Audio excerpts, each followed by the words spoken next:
Kita bersatu dalam doa. Damai sejahtera Allah yang melampaui segala akal budi, itu kiranya yang memelihara hati dan pikiran di dalam Kristus Yesus Tuhan kita.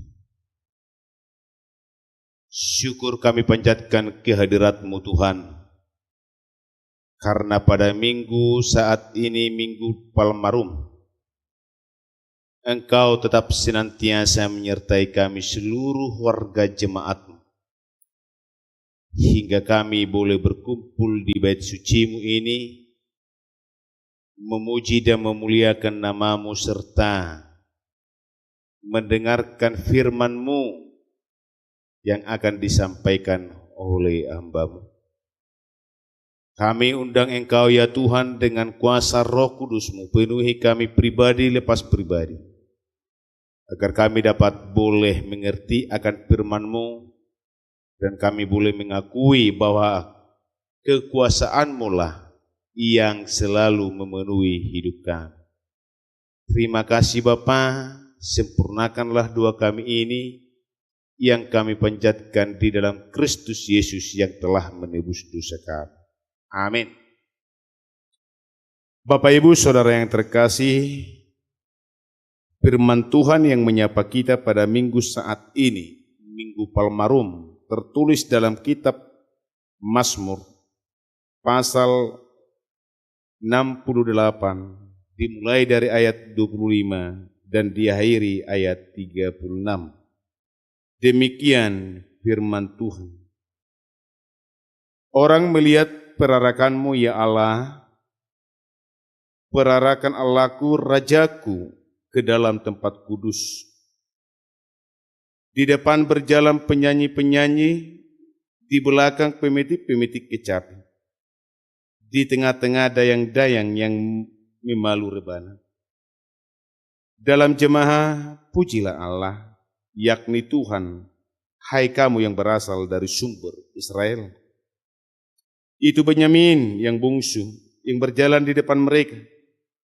Pemuka-pemuka Yehuda berbondong-bondong, pemuka-pemuka Zebulon, pemuka-pemuka Naftali. Kerahkanlah kekuatan-Mu ya Allah, tunjukkanlah kekuatan-Mu ya Allah, Engkau yang telah bertindak bagi kami. Demi bait-Mu di Yerusalem, raja-raja menyampaikan persembahan kepadamu. Hardiklah binatang-binatang di berau, kawanan orang-orang kuat, penguasa-penguasa bangsa-bangsa. Injaklah mereka yang mengejar perak, serahkanlah bangsa-bangsa yang suka berperang. Dari Mesir, orang membawa barang-barang tembaga. Ethiopia bersegera mengulurkan tangannya kepada Allah. Hai kerajaan-kerajaan bumi, menyanyilah bagi Allah, bermazmurlah bagi Tuhan. Bagi Dia yang berkendaraan melintasi langit purbakala, perhatikanlah, Ia memperdengarkan suaranya, suaranya yang dahsyat. Akuilah kekuasaan Allah, kemegahannya ada di atas Israel, kekuasaannya di dalam awan-awan. Allah adalah dahsyat dari dalam tempat kudus-Nya. Allah Israel, Dia mengaruniakan kekuasaan dan kekuatan kepada umat-Nya. Terpujilah Allah. Demikian firman Tuhan, kita nyanyikan firman-Mu menjadi terang.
Shalom.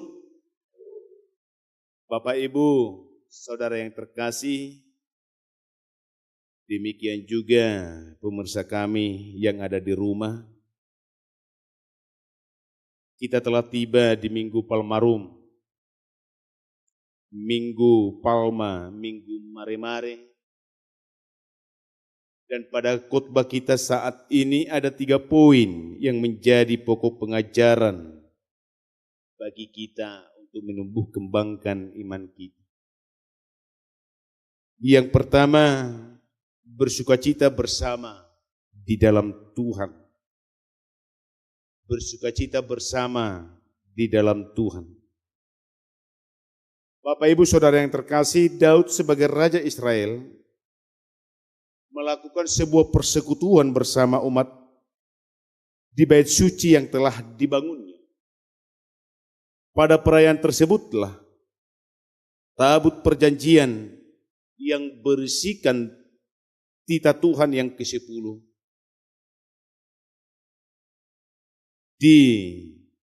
diletakkan. Umat Israel memahami bahwa di mana tabut perjanjian itu ada, disitulah Allah hadir. Dan bersama dengan umat.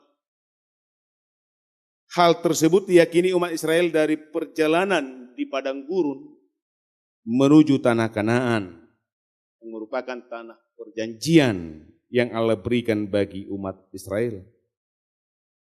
Bersama umat Israel, Daud bersukacita atas kuasa dan perbuatan karya Tuhan bagi mereka. Sejak dari sejarah nenek moyang mereka yang keluar dari perbudakan Mesir hingga sampai di Kanaan. Sukacita itu mereka tunjukkan dengan memanjatkan pujian bagi Allah. Oleh sebab itulah Raja Daud dalam perayaan tersebut mengarahkan umat Israel agar memuji Allah yang menjadi sumber kekuatan mereka. Dikatakan, pujilah Allah, yakni Tuhan yang berasal dari sumber Israel. Boleh kita lihat pada ayat yang ke-27. Inilah gambaran sukacita besar bagi umat Israel. Sukacita besar juga telah Tuhan berikan bagi kita di dalam Yesus Kristus yang telah menebus kita. Seperti perjalanan umat Israel menuju Kanaan, demikian perjalanan hidup kita dalam mengikut Yesus. Banyak hambatan dan tantangan, namun dalam kemenangan Yesus, itulah yang menjadi perayaan besar bagi setiap orang percaya yang harus memuji dan memuliakan nama Tuhan. Itu makanya dikatakan di dalam Filipi 4 ayat 4, boleh kita baca, Bapak Ibu Saudara yang terkasih, bersukacitalah senantiasa dalam Tuhan. Sekali lagi kukatakan, setiap orang percaya kepada Tuhan, dia harus bersukacita. Bersukacitalah senantiasa dalam Tuhan, sekali lagi kukatakan bersukacitalah. Itulah yang dikatakan dalam Filipi 4 ayat 4. Dan dalam Tesalonika 5 ayat 16 hingga ayat 18, boleh kita baca lagi Bapak Ibu Saudara yang terkasih. Juga dikatakan di sana, bersukacitalah senantiasa, tetaplah berdoa, mengucap syukurlah dalam segala hal, sebab itulah yang dikehendaki Allah di dalam Kristus Yesus bagi kami. Itu makanya Bapak Ibu Saudara yang terkasih, Tuhan menginginkan bagi kita senantiasa bersukacita bersama di dalam Tuhan, dalam menggapai semua apa yang kita impikan di dalam hidup ini. Walaupun banyak tantangan, hambatan di dalam mengikuti Yesus, tetapi jika kita sudah bersukacita di dalam Tuhan, pasti Tuhan akan memenangkan kita, memerdekakan kita di dalam persekutuan kita di dalam Tuhan. Yang kedua, Allah bertindak dalam kehidupan orang percaya. Bapak Ibu Saudara yang terkasih, Daud sebagai raja bangsa Israel dan sekaligus orang yang percaya kepada Allah. Kepercayaannya itu oleh karena persekutuannya yang setia bagi Tuhan. Timbul iman percaya Daud kepada Tuhan oleh karena dia bersekutu kepada Tuhan setiap saat. Setia bagi Tuhan sebagai raja pemimpin bangsa Israel. Sehingga yang walaupun dia diburu-buru Saul dan musuhnya yang lain, dia tidak takut karena Allah yang menjadi benteng hidupnya. Terlebih dalam perjalanan umat Israel dari Mesir ke negeri Kanaan, Daud memahami Allah lah yang menghardikkan binatang-binatang di laut di berau. Kalau di dalam Bibel bahasa Batak Toba dikatakan di sana akka buaya. Tuhan menghardikkan segala binatang buas yang ada di laut di berau. Dan juga penguasa-penguasa bangsa dalam perjalanan umat menuju Kanaan. Hal tersebut terjadi oleh karena kekuatan dan kuasa Allah bagi umat Israel. Allah yang bertindak dalam umatnya. Tindakan Allah itu menyelamatkan bagi setiap orang yang percaya padanya. Tindakan Allah itu sebagai tanda bukti pemeliharaan Allah terhadap umatnya. Tindakan Allah itu bukan hanya bagi Israel saja, namun bagi seluruh orang yang percaya kepadanya. Yang telah bertindak memulihkan, memperbaiki, dan menyelamatkan kita dari dosa di dalam Kristus Yesus yang telah mati di kayu salib, yang telah mati di Kalvari. Oleh sebab itu, kita sebagai orang percaya kepada Tuhan, hendaknya jangan ganggu dan bimbang akan kuasa dan kekuatan Tuhan di dalam setiap pergumulan hidup yang kita jalani. Boleh kita lihat Bapak Ibu Saudara yang terkasih, dalam kitab Amsal pasal 3 ayat 5 kami bacakan demikian firman Tuhan. Percayalah kepada Tuhan dengan segenap hatimu dan jangan bersandar kepada pengertianmu sendiri. Dan pada kitab Mazmur pasal 37 ayat 5 juga dikatakan, Bapak Ibu Saudara yang terkasih, kita baca kitab Mazmur pasal 37 ayat 5. Serahkanlah hidupmu kepada Tuhan dan percayalah kepadanya dan ia akan bertindak. Oleh karena itu, Bapak Ibu Saudara yang terkasih jemaat Tuhan, Allah bertindak dalam kehidupan orang percaya. Jika engkau percaya akan hal itu, jangan khawatirkan apa yang terjadi di dalam hidupmu. Tetapi serahkanlah semuanya itu kepada Tuhan. Karena tindakan Allah di dalam kehidupan orang yang percaya adalah tindakan untuk memulihkan, tindakan untuk memperbaiki, tindakan untuk menyelamatkan. Hal itu telah Allah wujudkan di dalam Kristus Yesus yang telah menebus kita di Kalvari. Itu sebabnya Daud dalam pujiannya kepada Allah di tengah umat Israel berkata, injaklah mereka yang mengejar perak, serahkanlah bangsa-bangsa yang suka berperang. Tuhan tidak mau, Tuhan tidak ingin, orang hanya ingin mengejar kekayaan-kekayaan. Orang hanya ingin untuk memusnahkan saudara-saudaranya. Tetapi Tuhan mau agar kita boleh saling menghidupi satu dengan yang lain. Dan juga kita mengejar kehidupan rohani, kehidupan yang kekal, yang telah Tuhan perbuat bagi kita. Yang ketiga, yang ditekankan dalam pengajaran kita di khotbah saat ini, yakni semua suku bangsa dan raja-raja bertekuk lutut memuji Tuhan. Bapak Ibu Saudara yang terkasih di dalam Kristus Yesus, kekuatan dan kuasa Allah telah nyata di bumi ini lewat bangsa atau umat yang dipilihnya. Bukti kekuatan Allah yakni bahwa bangsa Israel telah boleh keluar dari Mesir dan bangsa Kanaan membiarkan umat Israel tinggal menetap di negeri Kanaan. Yang akhirnya umat Israel melalui Raja Daud dapat mendirikan bait suci sebagai tempat kediaman Allah dan sebagai tempat persekutuan umat Israel.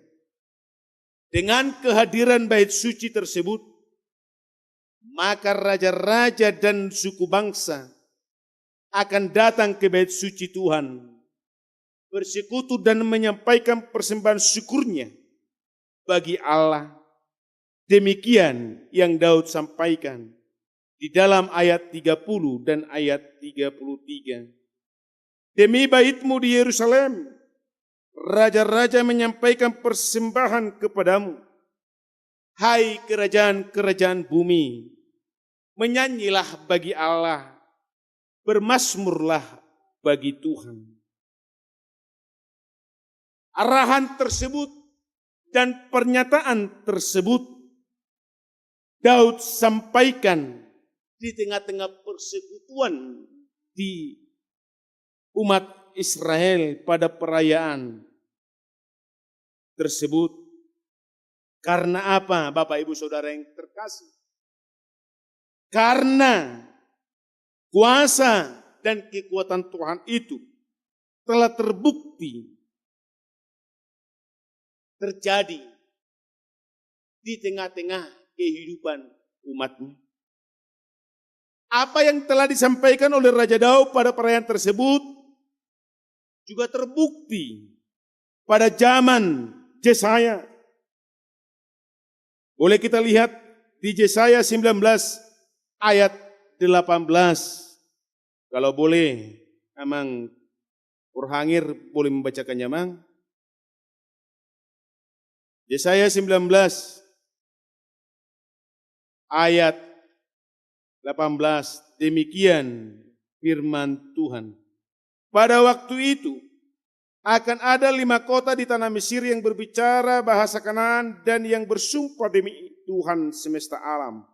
Satu di antaranya akan disebutkan Ir Heres.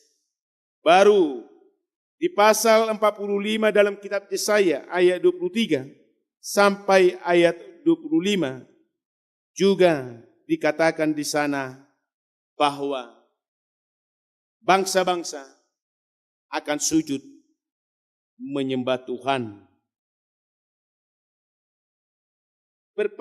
Berpalinglah demi aku sendiri, aku telah bersumpah. Dari mulutku telah keluar kebenaran, suatu firman yang tidak dapat ditarik kembali. Dan semua orang akan bertekuk lutut di hadapanku dan akan bersumpah setia dalam segala bahasa, sambil berkata, keadilan dan kekuatan hanya ada di dalam Tuhan. Semua orang yang telah bangkit amarahnya terhadap dia akan datang kepadanya dan mendapat malu. Tetapi seluruh keturunan Israel akan nyata benar dan akan bermegah di dalam Tuhan. Oleh karena kuasa dan kekuatan Tuhan di tengah-tengah umat pilihannya. Dan juga pada zaman Yesus, walaupun dunia membenci Yesus dan sampai menyalibkan Yesus, tetapi ada sebuah pengakuan dari kepala prajurit Herodes. Karena dia telah melihat kematian Yesus. Dia mengatakan dalam Matius 27 ayat 54, sungguh ia ini adalah anak Allah. Dia boleh menyaksikan kuasa yang ada di dalam diri Yesus yang telah mati di kayu salib. Padahal dia yang membunuh. Tetapi dia menyaksikan sungguh ia ini adalah anak Allah. Dan juga boleh kita lihat itu di kitab Markus 15 ayat 39 dan juga Lukas 37. Lukas 23 ayat 47. Kemenangan Kristus di kayu salib menjadikan semua orang mengaku. Di dalam kitab Roma 14 ayat 11. Karena ada tertulis demi aku hidup. Demikianlah firman Tuhan. Semua orang akan bertekuk lutut di hadapanku. Dan semua orang akan memuliakan Allah. Di dalam Filipi 2 ayat 10 dan sampai ayat 11 juga dikatakan. Supaya dalam nama Yesus bertekuk lutut yang ada di langit dan yang ada di atas bumi. Dan yang ada di bawah bumi. Dan segala lidah mengaku. Yesus Kristus adalah Tuhan bagi kemuliaan Bapa. Bapak Ibu Saudara yang terkasih di dalam Kristus Yesus. Setiap tahunnya umat Israel melakukan perayaan Paskah. Perayaan roti tidak beragi. Perayaan Itak Nasun Igar. Pada perayaan tersebut, umat Israel diingatkan akan sebuah peristiwa yang sungguh sangat besar. Kemenangan yang sangat luar biasa. Mereka terima di dalam sepanjang hidupnya dari Tuhan. Yakni mereka boleh keluar dari Mesir dan tinggal di negeri Kanaan. Negeri perjanjian yang telah Tuhan berikan bagi umat Israel. Mereka selamat oleh penyertaan Tuhan.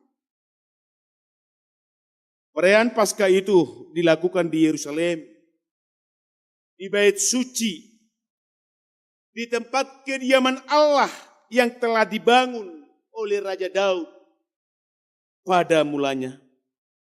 Itu sebabnya Yesus bersama muridnya pergi ke Yerusalem dalam perayaan tersebut.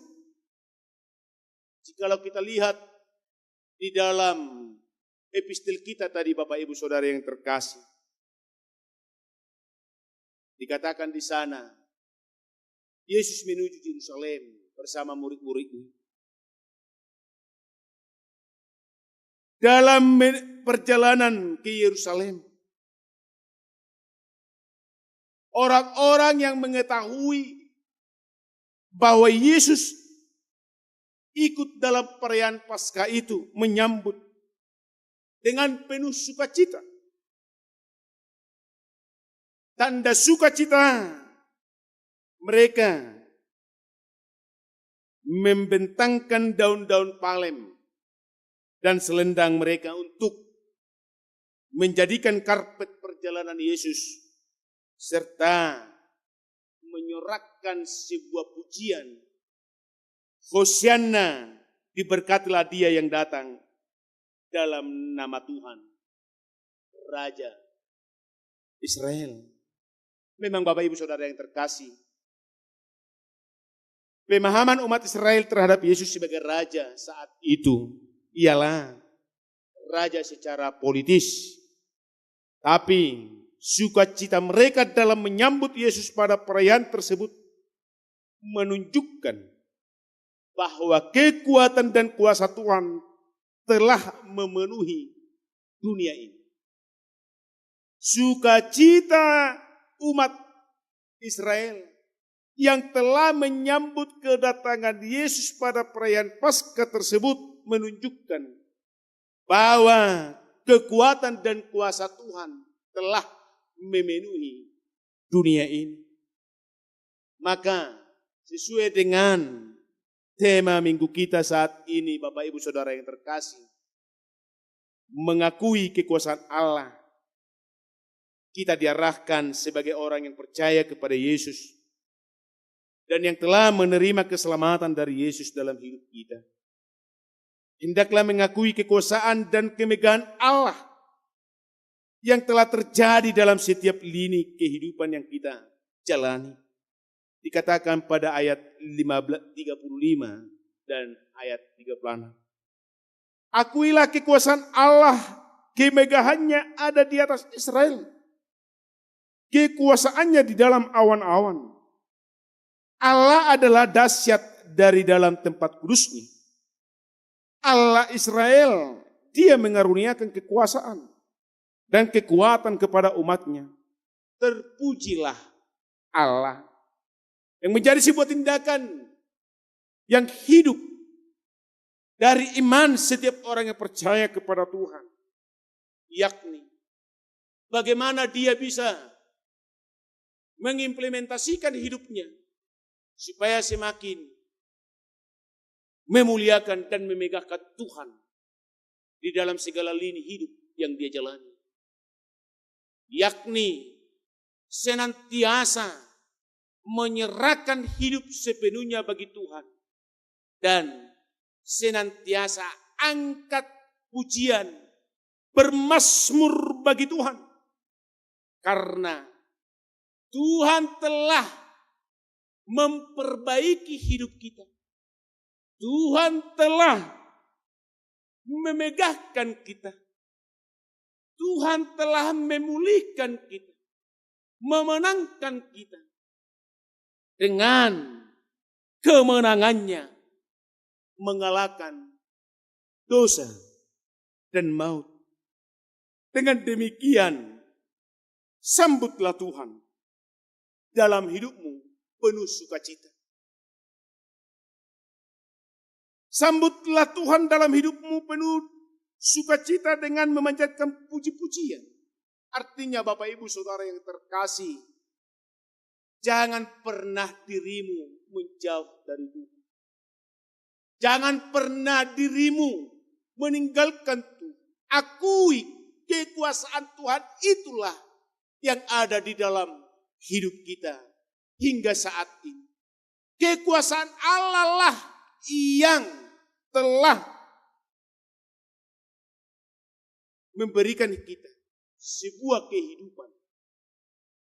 Kekuasaan Allah lah yang telah menjadikan hidup kita ini hidup yang penuh kemenangan di dalam sebuah tantangan, di dalam sebuah pergumulan yang kita jalani setiap saat di tengah-tengah pergumulan hidup.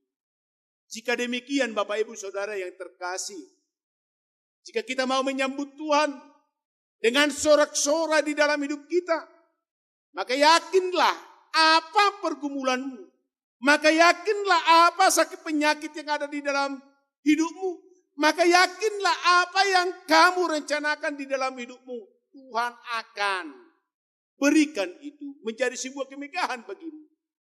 Karena kemegahan telah Tuhan berikan bagi kita, yakni hidup kekal. Oleh karena itu, hidup kekal telah Tuhan buat bagi kita. Hidup kekal telah Tuhan sediakan bagi kita. Apalagi hidup setiap hari, pasti Tuhan sediakan bagi kita. Amin. Dengan demikian, Tuhan semakin dipermuliakan di bumi ini. Jika semua orang yang percaya kepada Tuhan, memanjatkan puji-pujian kepada Tuhan, bersukacita, bersorak-sorai menyambut Tuhan, di dalam setiap hari, di dalam setiap pergumulan hidup yang dia alami pasti dan mendilimi, dia tidak akan ganggu lagi mengikut Tuhan. Dia tidak akan mau lagi malas-malasan untuk mengikut Tuhan. Melainkan dia akan semangat terus berjuang di dalam hidupnya. Dia tidak akan putus asa, dia tidak akan putus terasi akan situasi hidup yang dia jalani, namun berserah diri, seperti apa yang dikatakan oleh Amsal Salomo tadi. Bapak Ibu Saudara yang terkasih. Percayalah kepada Tuhan. Bersandarlah kepada Tuhan. Jangan bersandar kepada pengertianmu sendiri. Karena hanya Tuhanlah yang boleh memiliki kuasa, kekuatan untuk melepaskan kita dari semuanya beban hidup yang menimpa kita. Amin. Kita nyanyikan.